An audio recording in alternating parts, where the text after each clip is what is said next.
ouvir a voz do Salvador.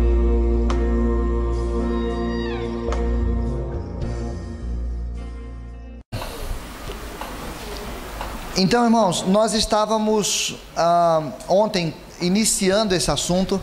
Ele é um assunto que me encanta e eu quero de novo voltar um pouquinho na história aqui. A igreja reformada, deixa eu olhar meu horário aqui, 10h35, o que está previsto para nós? 10h30 era para começar, não, são 9h35, então tá. Olha, a igreja, só voltando aqui, Jesus vem e fala do reino, ele se estabelece como reino.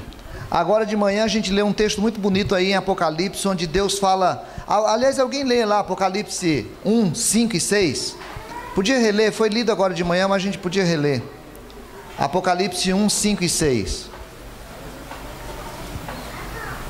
pode ler? E da parte de Jesus Cristo, a fiel testemunha, o primogênito dos mortos e o soberano dos reis da terra, aquele que nos ama e pelo seu sangue nos libertou dos nossos pecados. 6? Tá. Então ele vai falar, não pode ler o 6. E nos constituiu reino, sacerdotes para o seu Deus e Pai, a ele a glória e o domínio pelos séculos dos séculos. Amém. Olha, o texto vai chamar a atenção desse fato de que Jesus estabeleceu o reino dele na terra. Ele implantou o seu reino na terra e nos estabeleceu como reino. Nós somos um reino aqui na terra, um reino de sacerdócio, um sacerdócio que no ensino de Jesus ele vai colocar como um sacerdócio de serviço. Então nós estamos aqui para um ato de serviço, essa é a ideia. Então eu queria que a gente conversasse hoje sobre esse primeiro ponto, a chegada do reino. Nós não vamos conseguir pensar a ideia do evangelho todo se nós não pensarmos a partir do princípio da ideia de reino. Cada teologia tem o que eles chamam de chave hermenêutica. A chave hermenêutica da teologia de missão integral, a TMI, que vocês vão conversar conhecendo um pouco mais, a TMI, ela trabalha com essa chave, a ideia do reino. Eu preciso compreender que foi estabelecido um reino. Jesus estabelece um reino dentro de um outro reino. Portanto, esse reino é necessariamente subversivo. Esse reino necessariamente não pode ser bem-vindo. Esse reino necessariamente é uma ameaça ao reino que já está. Ninguém que é rei num país vai chegar e vai aceitar que outra pessoa seja rei. Por isso que Herodes, representando todo o reino da época, ele manda matar um menino, porque a ideia onde é que está o rei dos judeus? Está surgindo um rei? Estão dizendo que agora há um rei? Então vamos matar o rei. Porque um reino não pode coexistir com outro reino. E Jesus veio nesse mundo decaído e estabeleceu um reino. Portanto, ele é subversivo, ele é mal visto, ele não é bem-vindo pelo reino que está estabelecido. Então Jesus fala de reino, mas o reino, as pessoas precisam compreender os valores do reino, e Jesus fala disso no povo judeu. Mas depois o apóstolo Paulo tem que ensinar fora do povo judeu, e é preciso que as pessoas tenham a compreensão primeira do reino, que é a compreensão de reconciliação com Cristo, e que isso implica em salvação. Então Paulo vai organizar a igreja, vai trabalhar a doutrina da salvação, e a igreja passa a viver no mundo. Por 300 anos, a igreja foi esse sinal do evangelho. A igreja foi essa manifestação de que Jesus Cristo tinha vindo, e a igreja serviu com tanta intensidade e fez tanto bem que o reino do mundo resolveu adotá-lo. É engraçado isso, porque de vez em quando a gente se encanta, de vez em quando. Lembra quando Satanás chegou para Adão? Ele fez uma proposta para Adão. Qual era a proposta? Qual foi a proposta para Adão? Come que você vai ser igual a Deus. O mundo, o pecado, ele faz uma proposta sedutora para nós. A proposta do reino do pecado é que, se nós nos tornarmos iguais a eles, nós vamos ser bem-sucedidos. O pecado, ele diz para nós que nós não podemos ser igual a Deus, no sentido do serviço, na proposta de Deus para nós. A proposta de Deus para Adão era que Adão pudesse servir, mas Adão quis mais do que isso. Ele quis ser igual a Satanás. Satanás desejou ser igual a Deus e pecou, e aí ele propôs ao coração de Adão alguma coisa que fizesse Adão querer ser igual a Deus e pecou. Quando Satanás vai falar com Jesus, ele faz uma proposta para Jesus. Ele diz assim: olha, se você se prostrar, você vai receber tudo isso. Era uma proposta também. A proposta é: eu te dou tudo isso. Um dia, quando a igreja estava muito bem, obrigado, servindo, sendo perseguida, passando por todo tipo de humilhação, de situação, aí Satanás chegou e disse assim: olha, eu me converti, e agora eu estou propondo que o meu trono seja seu. E a igreja embarcou nessa história, e ela deixou de ser serva e passou a ser senhora, e ela deixou de ser perseguida e passou a ser perseguidora. E aí ela passou a ser o que era o reino do mundo. Ela foi se tornando essa manifestação do reino do mundo misturado com a religiosidade do Cristo. Então, de vez em quando, Jesus levantava pessoas aqui e acolá para poder dizer que ele não tinha sucumbido nem à proposta de Satanás lá na tentação, nem à proposta de Satanás agora que tomou conta da igreja. E aí chega o século XVI, a gente tem uma reforma. Nessa reforma, a gente se encantou com a teologia da salvação, porque precisava se afirmar naquele período. E a igreja passou a ser um grande instrumento de falar da salvação, dessa doutrina da salvação, a justificação pela fé, que passa a ser a nossa grande doutrina. Só que a igreja, ela não desmembrou-se daquele vício que adquiriu na igreja católica de ser alguma coisa poderosa. Então, desde o princípio, a igreja reformada, ela foi muito ligada a príncipes. Eram príncipes que tinham interesse em se desvencilhar do poder de Roma, e aí eles se diziam convertidos, e todo o principado deles agora era protestante, e aí nós ficamos falando da doutrina da salvação. E aí fomos para os Estados Unidos, e nós nos tornamos o grande poder que agora estava se constituindo na Europa, que era o capitalismo. A gente vem para os Estados Unidos, e quando vem para os Estados Unidos, a gente já vem com essa mentalidade do ter. Então, se a gente precisa destruir a natureza, destrói. Se a gente precisa acabar com o índio, acaba. Se a gente precisa fazer guerra, faz. E se a gente precisa escravizar negro, escraviza, porque nós somos senhores. Porque a igreja ainda não compreendeu que o princípio dela não é o princípio do mundo, não é o princípio do poder, não é o princípio da grandeza, é o princípio do serviço. Porque a igreja ainda não compreendeu, até aí, que nós tínhamos entendido toda a doutrina da salvação, mas não tínhamos entendido a doutrina do serviço. E aí, quando a gente quer olhar para figuras que se entenderam a partir do Cristo, raramente essas figuras são olhadas a partir da igreja protestante. Na maioria das vezes ela é olhada para a igreja católica. Porque a igreja católica foi fazendo o caminho de volta. E aí começaram a surgir pessoas e figuras, mesmo fora do cristianismo, que se pareciam muito mais com Jesus do que os nossos pastores ou do que os nossos líderes, a não ser vários missionários que Deus foi levantando para que eles fossem servindo nos mais diferentes lugares do mundo. Mas a gente é encantado com o poder. A igreja evangélica, ela tem um encantamento com o poder, e Satanás sabe disso, e de vez em quando Satanás chega e faz uma proposta, e as pessoas precisam compreender. Aí nós viemos para o Brasil, e aqui no Brasil nós resolvemos dizer qual era o evangelho que nós temos. O evangelho que nós temos é aquilo que é contrário à igreja católica. Então, para nós, evangelho era o contrário de igreja católica. Então nós falamos da justificação pela fé, e criamos um conjunto de normas que caracteriza o cristão. O cristão basicamente é alguém que não faz. E nós somos considerados, nós não dançamos, não bebemos, não jogamos, não adulteramos, não roubamos, não matamos, não devemos, não falamos mal, não vestimos indecentemente, não somos devotos de santos, não temos ídolos. Nós somos considerados como o povo do não. A gente ainda não é considerado como o povo do sim. E aí a gente pega um exemplo agora, né? Nós estávamos falando na quarta-feira lá. Um exemplo agora. A cidade, numa situação de enchente dessa, sabe que pode contar com espaços religiosos para poder acampar pessoas. A Defesa Civil já sabe que pode contar com os espaços religiosos para colocar gente para ficar morando lá enquanto resolver o problema da enchente. Mas esses espaços não são as igrejas evangélicas, são as igrejas católicas, porque as igrejas evangélicas não somos conhecidos como aqueles que têm os nossos templos a serviço da comunidade. Os nossos templos estão a nosso serviço, talvez durante umas 4 horas por semana, toda aquela estrutura que a gente tem, porque nós não somos conhecidos como aqueles que fazem, como aqueles que servem, como aqueles que caem no bom senso da sociedade. E aí o evangelho veio para o Brasil assim. Na década de 50, por aí, começa um grupo a fazer uma leitura diferente.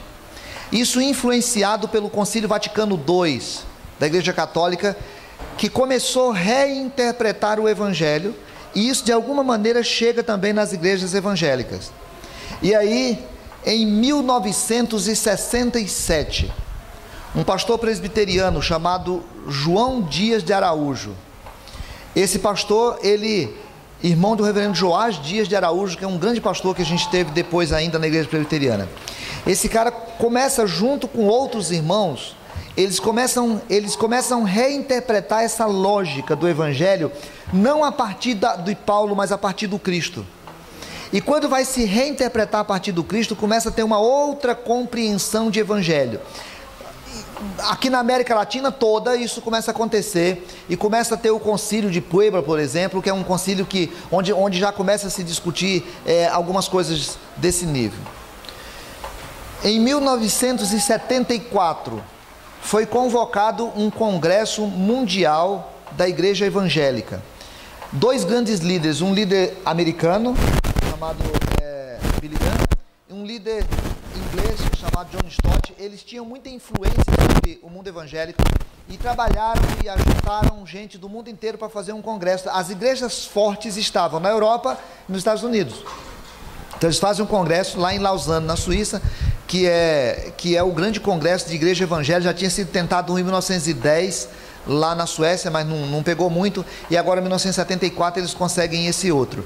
Então eles fazem o concílio lá, e lá eles vão tomar consciência pela primeira vez que existe um evangelho entre pobres, e que os pobres não eram pobres só no sentido de faltar coisa material, mas no sentido de faltar espaço de dignidade.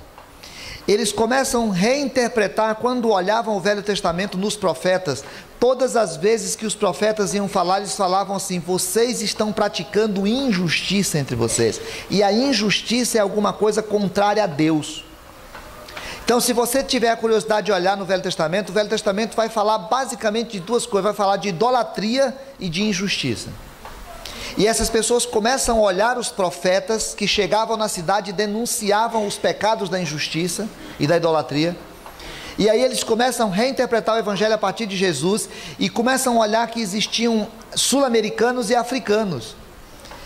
E agora há pouco o Moreira estava falando ali na devocional de alguém, é mais ou menos como se a gente chegar lá no Ribeirinho agora, ele está com a casa dele cheia d'água, ele está com os filhos sem lugar para estudar, ele está sem perspectiva porque a roça dele foi toda tragada pelas águas, e a gente chega lá e fala assim: cara, eu vim falar que Jesus te ama, entrega a tua vida para Jesus e você vai para o céu.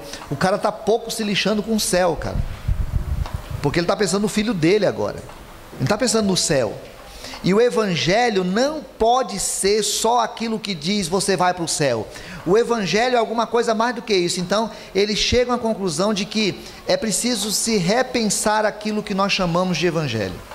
E aí em 74 sai esse documento que vai falar do evangelho todo.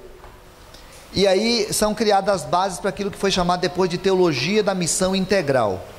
É uma missão que se propõe a olhar o todo. Então nós vamos lá para o Mariana para falar do evangelho. Qual o evangelho? Todo. O evangelho que propõe o todo para o ser humano. E depois nós vamos ver mais do que isso, um evangelho que testemunha que Deus se preocupa com tudo. Então, essa é a ideia. Só que em 1967, o reverendo João Dias de Araújo, que depois foi colocado para fora da Igreja Presbiteriana do Brasil, porque a Igreja Presbiteriana do Brasil de vez em quando tem isso, sim. Quando alguém passa a pensar um pouquinho mais, ou um pouquinho além do curral que nós fomos inseridos, ela de vez em quando cria condição de botar para fora. Então ele foi colocado para fora. Mas ele foi pedido para ele estava fazendo doutorado nos Estados Unidos, e foi pedido para ele fazer uma música que refletisse um pouco da teologia que estava sendo falada naquele período. E ele fez essa música que nós não conseguimos ensaiar, mas eu queria ler a letra com vocês e devo ler de novo até o final. Que estou fazendo se sou cristão? Se Cristo deu-me o seu perdão? Há muitos pobres sem lar, sem pão, há muitas vidas sem salvação. Meu Cristo veio para nos remir, o homem todo, sem dividir. Não só a alma do mal salvar, também o corpo ressuscitar. Há muita fome no meu país, há tanta gente que é infeliz, há criancinhas que vão morrer, há tantos velhos a padecer.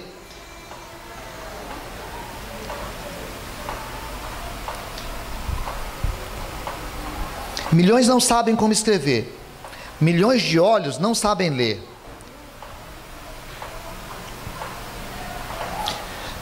Nas trevas vivem sem perceber que são escravos de um outro ser.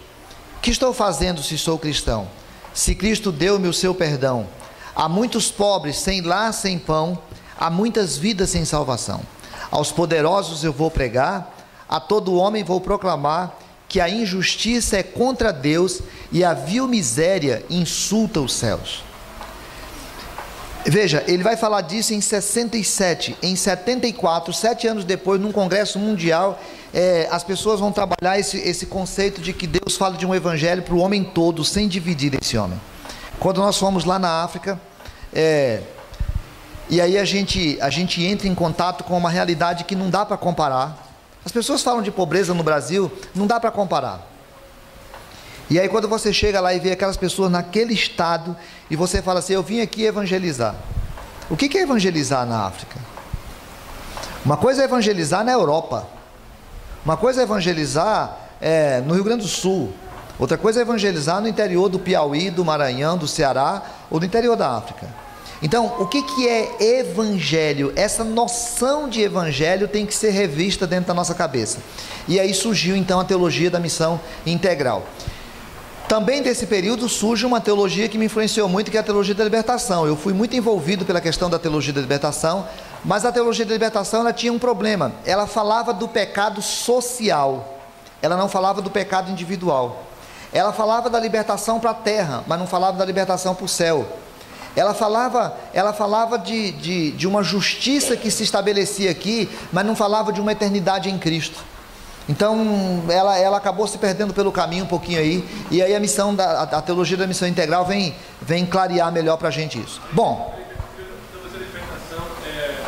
a missão integral sem Cristo, sem eternidade, é isso? Seria a missão sem Cristo não, né? Mas sem a noção de eternidade, sem essa coisa da espiritualidade, sem a coisa do pecado individual. Não havia muito uma consciência de que eu peco e Deus trata com justiça com a minha vida, né? Então ela deu uma ênfase mais no resultado do pecado na sociedade. Olha, então vamos pegar essa chegada do reino dentro de uma perspectiva que todos nós conhecemos. Quando Deus, aí eu vou pegar o Vitor aqui de exemplo para a gente, tá? Quando Deus criou o Adão, Ele criou o Adão todo. Ele não criou o Adão alma. Ele criou o Adão todo. O Adão integral. Quando o Adão pecou, caiu o Adão todo. Não caiu sua alma.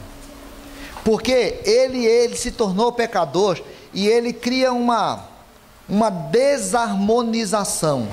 O que vai acontecer com o Vitor é que o Vitor, por ter pecado, ele perdeu a comunhão com o Criador, ele perdeu a comunhão consigo mesmo e ele perdeu a comunhão com a criação.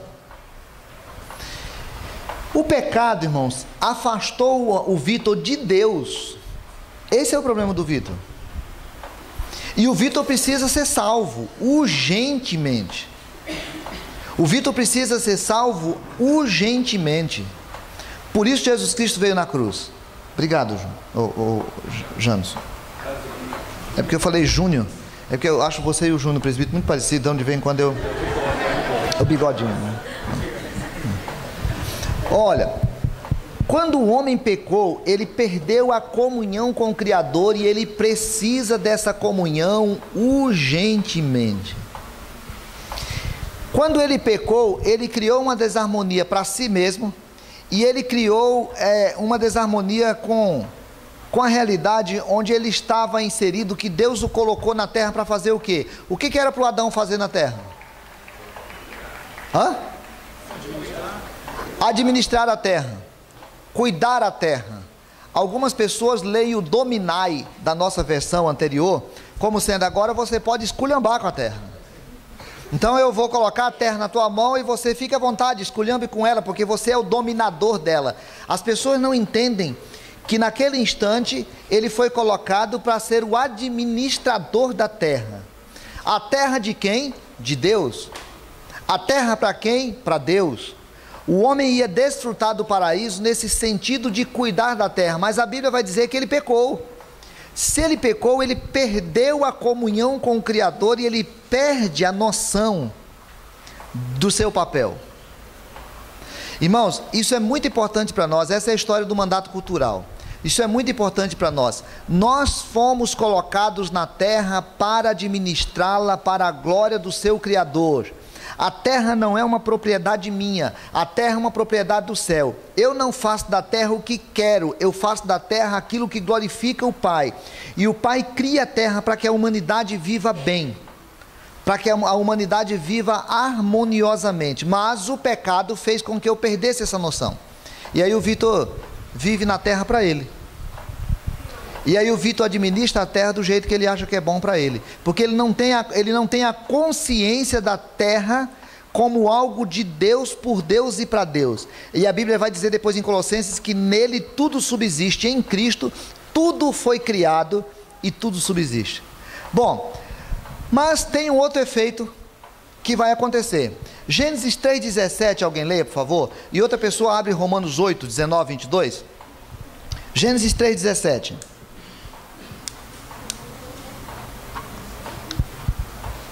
Tem um trechinho só aí, mas eu vou pedir para vocês lerem. E Adão disse: visto que atendeste a voz de tua mulher, comeste a árvore que eu te ordenara não comesse, maldita é a terra por tua causa, em fadigas obterás dela o sustento durante os dias de tua vida. Ô Adão, já que você desobedeceu, maldita é a terra agora por tua causa. A terra, a criação, sofreu as consequências da desobediência do Adão. Irmãos, a gente consegue compreender essa dimensão? Olha, quando Adão pecou, ele perdeu a comunhão com o Criador e a criação foi amaldiçoada por causa do Adão. Agora, olha Romanos 8, 19 a 22.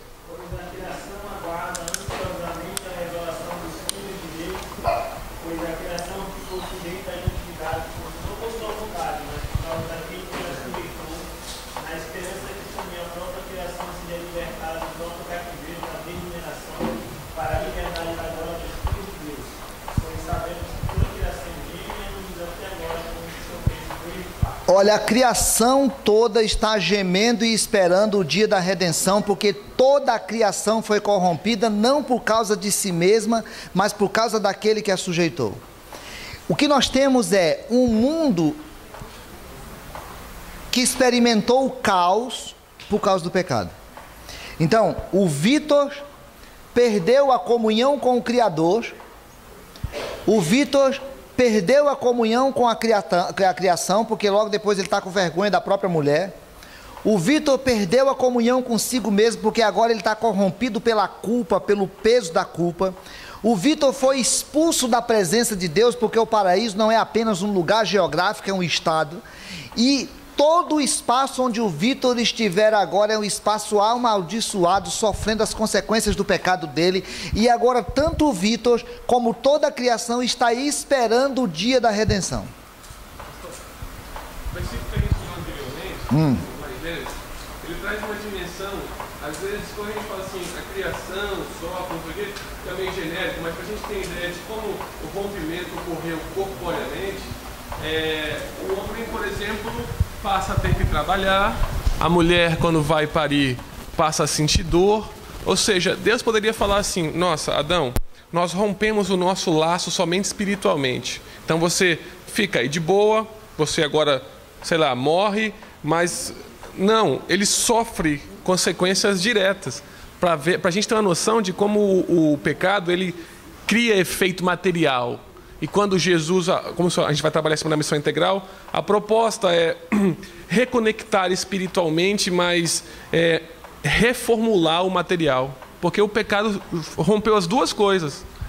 Né? Bom, e aí tem na proposta lá, a alma que pecar, essa morrerá. Então nós temos, só completar essa frase, então nós temos essas duas realidades, a realidade espiritual do homem, que ele perde a conexão com o Criador, e as consequências disso em todos os espaços, desde o seu corpo, que vai morrer, adoecer, até a natureza, que a própria natureza passou a produzir erva daninha, e o homem tem que trabalhar, porque ele entrou nesse processo de desarmonia que passa pela sua alma, e passa pela sua realidade física, e passa pela realidade física em que ele está inserido. Diga, Aline. Essa questão do trabalho aí, para mim, é uma coisa meio complicada, porque assim, a Bíblia diz que em fadigas obterás o teu sustento, mas ela não diz que ele não trabalhava anteriormente. Aí é uma coisa que eu gostaria de tentar esclarecer para mim. Eu também não sei não, depois você pergunta para o Moreira esse assunto aí, porque porque vai sair do assunto aqui um pouquinho, senão eu vou me perder um pouquinho com ele vai sair desse assunto depois. Senta com o Moreira lá, que ele conversa contigo direitinho lá, ou com o Cristiano, tá? Só porque senão eu vou sair do assunto, Aline. Então eu volto nele depois contigo, não tem problema, tá? Olha só, irmãos, então veja bem, quando a gente olha lá em 2 Coríntios, capítulo 5, versículos 17 e 19, dá uma lidinha nisso aí, olha, Jesus Cristo veio, irmãos, o que está corrompido é toda a criação. Deus criou tudo perfeito, olhou tudo e viu que tudo era muito bom, e amou tudo o que criou. Mas o pacto era que toda a criação precisava viver para Ele, na consciência dEle, na comunhão dEle, na presença dEle, alguma coisa que fosse para a glória dEle, porque Deus não se mistura com desobediência. Quando o homem pecou, corrompeu-se tudo. E aí, já lá em Gênesis 3,15, Deus cria a proposta de um dia destruir aquele que a corrompeu. E de criar um novo mundo, de criar uma nova criação, essa é a palavra. Uma nova criação. Então, quando Jesus Cristo morreu, e ele pega o Vitor, ele não pega a alma do Vitor, ele pega o Vitor, para dizer assim: Vitor, eu vou fazer em você uma nova criação. Olha, vamos lá, vamos ler lá. 5:17 até o 19. E assim, se alguém já está em Cristo, é nova criatura. As coisas antigas já passaram, eis que se fizeram novas.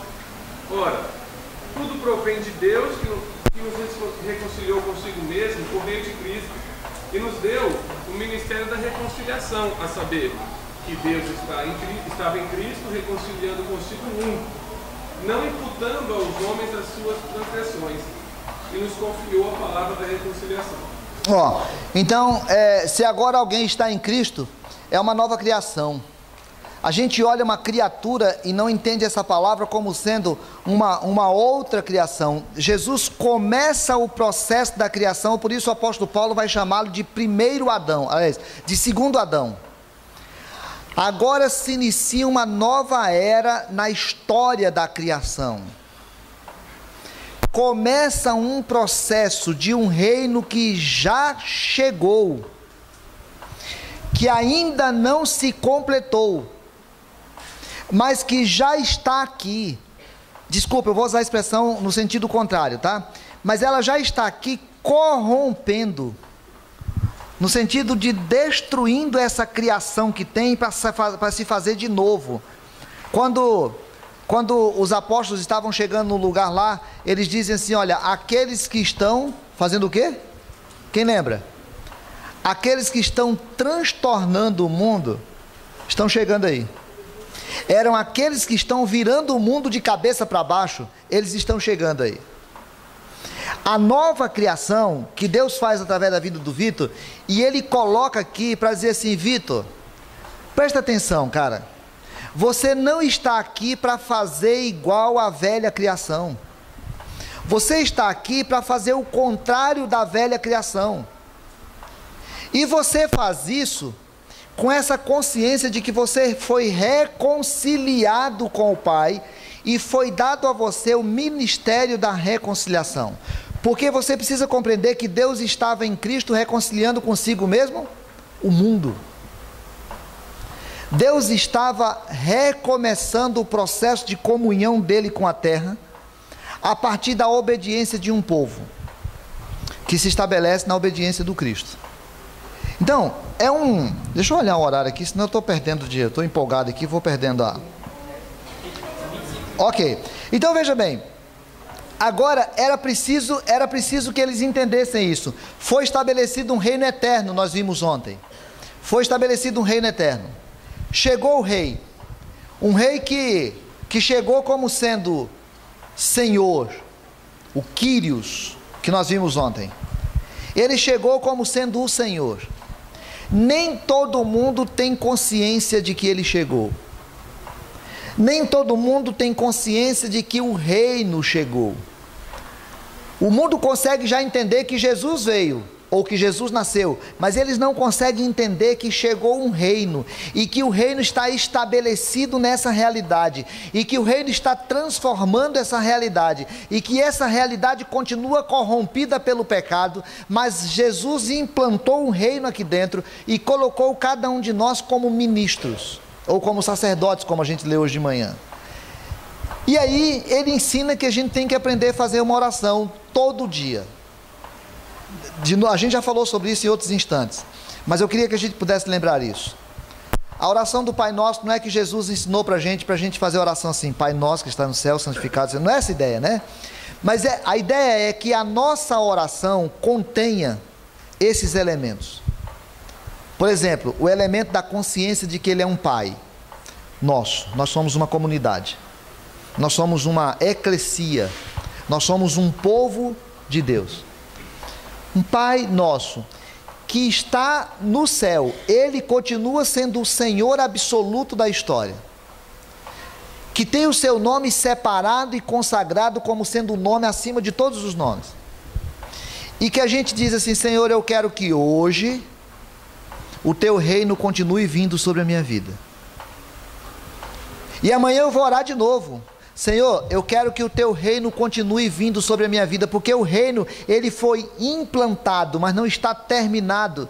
É a história do já e do ainda não que a teologia trabalha. Ele já está implantado na terra, mas a terra não conhece, e o reino está se estabelecendo aqui. E aí eu quero, Senhor, venha o Teu reino, Pai, venha o Teu reino na nossa vida. Senhor, que o Teu reino venha na minha vida, venha na vida do Moreira, venha na vida do Alex, venha na vida do James, venha na vida de todas da Jaciara, que o reino do Senhor venha, que o reino do Senhor venha. O que é o reino de Deus sobre a nossa vida? É a vontade soberana do Senhor, o domínio soberano do Senhor, a direção soberana do Senhor sobre a nossa vida, para a gente dizer, Senhor, eu quero que a Tua vontade seja feita na minha vida, como é feita aí no céu, porque eu já estou no reino. O reino não é alguma coisa que vai acontecer depois que eu morrer. O reino já chegou. E eu preciso. Por isso, Pai, sabe o que eu quero? Eu quero que o Senhor me dê o que eu preciso para viver. Eu não preciso mais do que eu preciso para viver. Eu quero o pão nosso de cada dia. E olha, Senhor, eu estou fazendo uma oração absurda aqui, porque eu não estou orando só para mim, não. Eu estou orando para o James também. Eu estou orando pro Fábio também. Pro Cláudio também. Eu estou orando por essa comunidade para dizer assim, Senhor, nós não precisamos ter mais do que precisamos. Nós queremos o pão nosso de cada dia. E eu estou pedindo que o Senhor nos proteja, que o Senhor não nos deixe cair em tentação. Eu estou pedindo que o Senhor nos livre do mal, porque teu é o reino, teu é o poder e tua é a glória. Então, eu não quero nada para mim, eu quero para ti.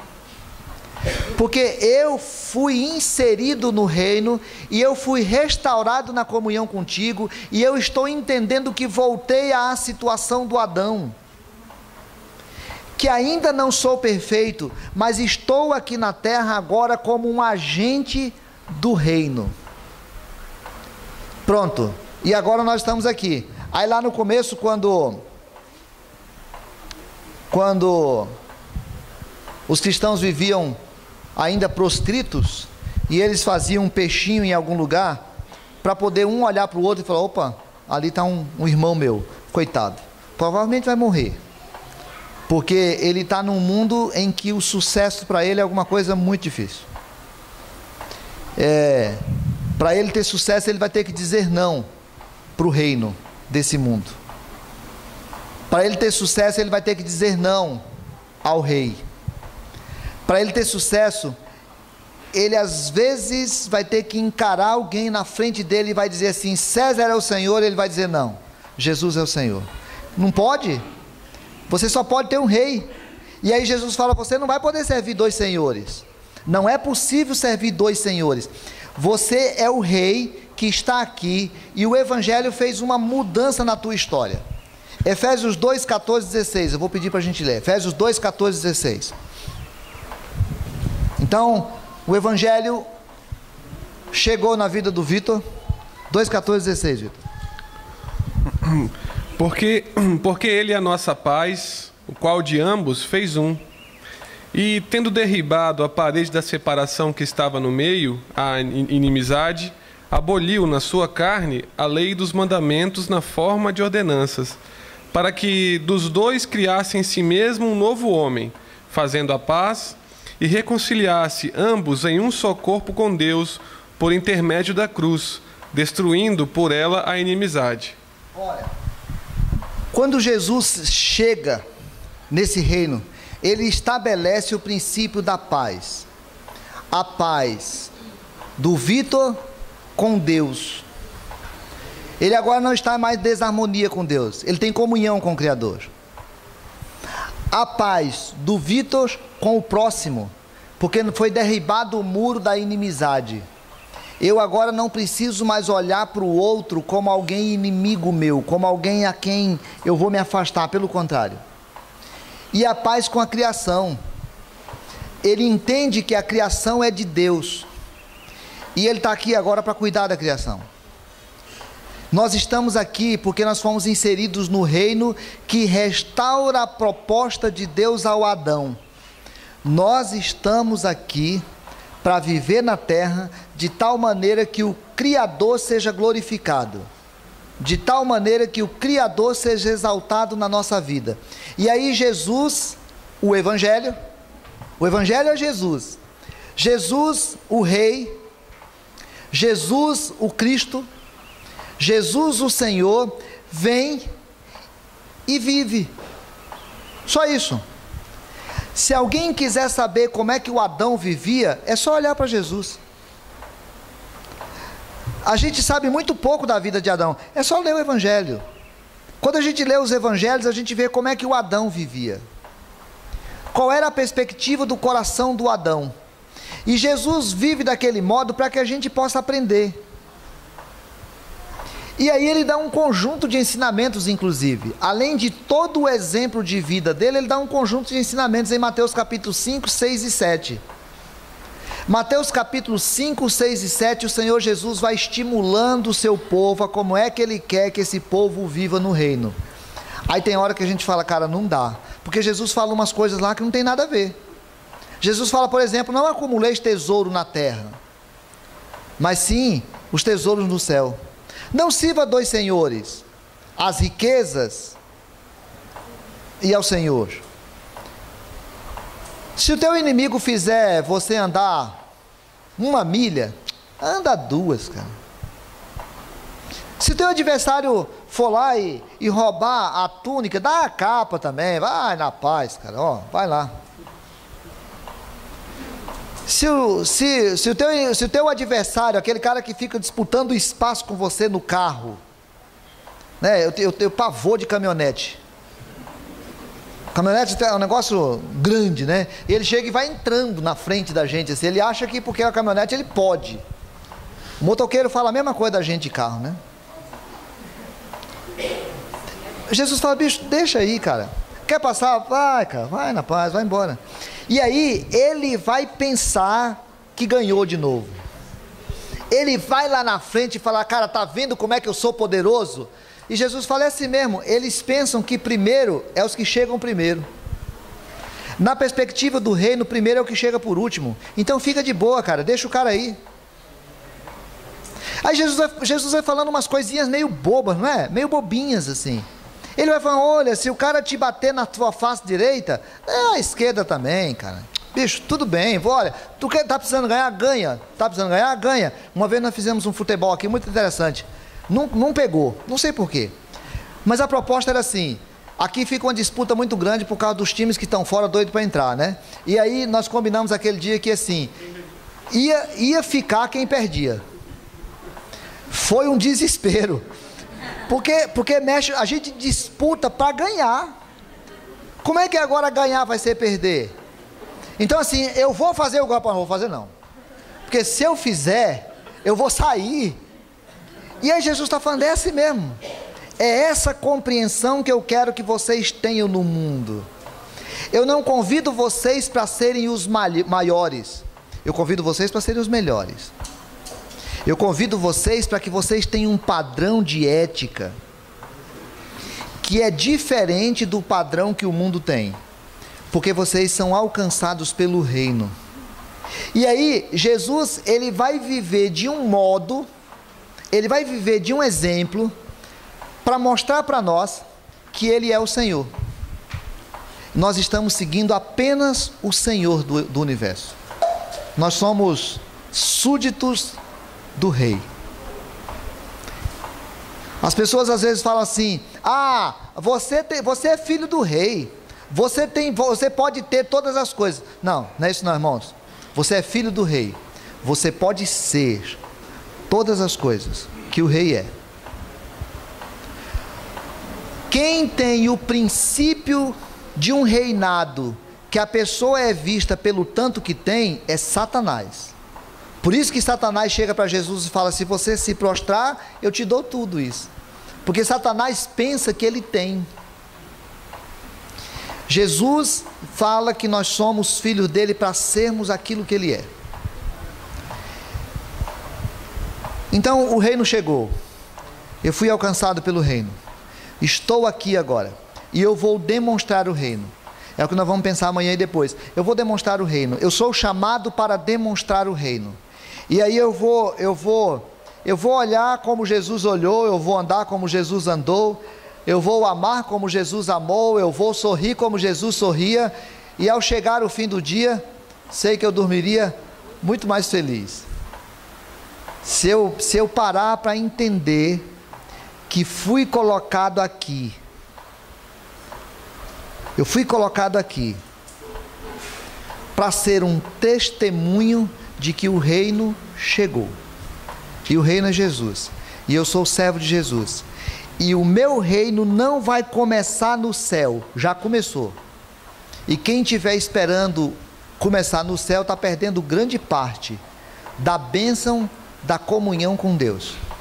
O paraíso já está aqui, e o reino já está aqui, e o reino está se estabelecendo, e ele se estabelece no nosso jeito de viver.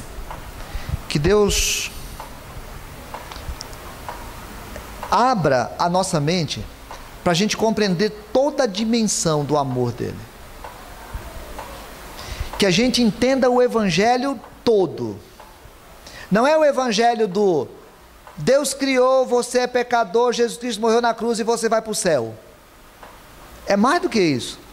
Deus criou, você é pecador, Jesus Cristo morreu, você vai para o céu, e enquanto o céu não chega, vai demonstrar Jesus, vai demonstrar o reino, vai falar do reino, e vai pregar o reino.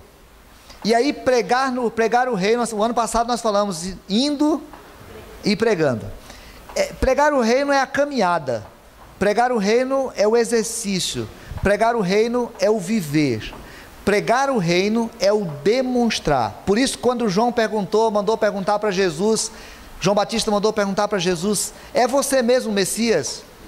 Jesus falou para os seus discípulos assim: olha, diga para ele o seguinte: os cegos estão sendo curados, os coxos estão sendo levantados, a ideia era: vê e conta. E os apóstolos depois disseram assim: nós não podemos deixar de falar daquilo que os nossos olhos viram, os nossos ouvidos ouviram e as nossas mãos apalparam, porque nós experimentamos. Então, já que experimentamos, nós queremos viver. Bom, maravilhoso.